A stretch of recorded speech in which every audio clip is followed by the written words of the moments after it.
Hi, this is Piero, Technical Director of SecPoint. I'm here with Firmware 59 of the Penetrator.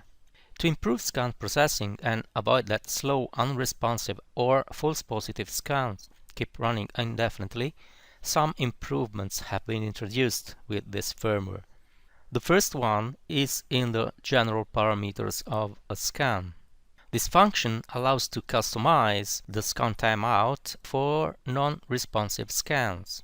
This enhancement offers great flexibility in managing scan processes, ensuring timely notification and efficient allocation of resources.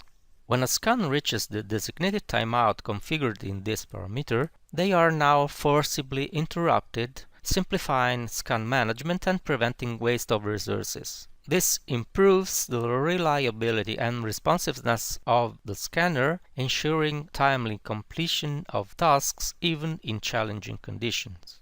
The second enhancement is in the AI settings menu. Here you have the possibility to define a new threshold value that enables or disables AI processing based on the number of identified vulnerabilities. This addition enhances control over computational resources, optimizing the utilization of AI capabilities for more targeted analysis and lower CPU consumption. When the count of vulnerabilities found in a scan is above this value, which may be different from case to case, the whole scan will be marked as false positive and its results are disregarded. Another feature added in this firmware is the counter block. It is available via the firewall counter block menu.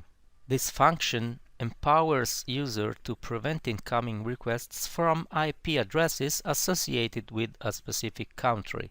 To activate a block, select the corresponding checkbox and confirm by clicking OK.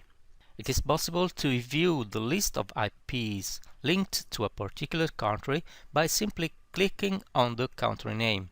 It's important to note that after adding or removing a country from the list, a firewall restart is necessary to enforce the changes. The list of IP addresses associated to each country is automatically updated once a week. The next enhancement I'm going to talk about is in the profile management. You can choose a profile when you create a new scan and you add a target. In the list of profiles, you can see that we have added a new profile, the cloud profile. It focuses on identifying misconfigurations, vulnerabilities, and non-compliance with best practices in cloud environments.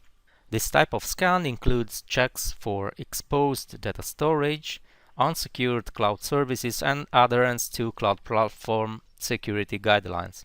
This scan is vital for organizations leveraging cloud computing to ensure their infrastructures remain secure and resilient against potential threats. In the same page, for a better description of the profile features, the text that was once on the profile tooltip has been moved to a new drop-down window that appears when clicking on the Profile Extended Information button.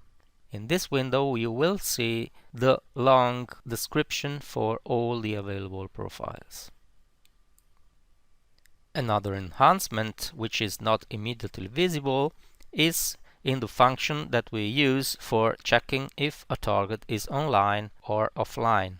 This function has been upgraded to include more ports, reducing the chances of mistaking an online target for offline. However, I would like to remind you that to force a scan on a target that seems offline but it isn't, you can enable the force option that you can find in the advanced settings for a scan.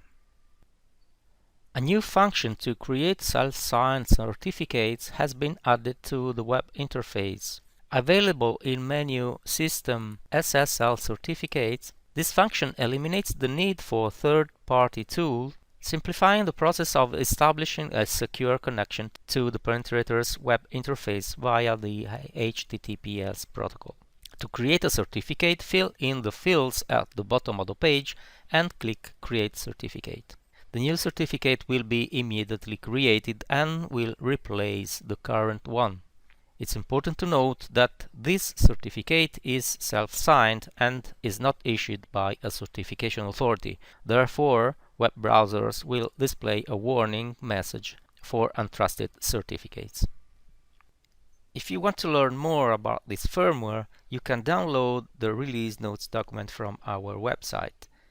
That's all for now. Thank you for tuning into this video and wait for the next video from SecPoint. Bye bye.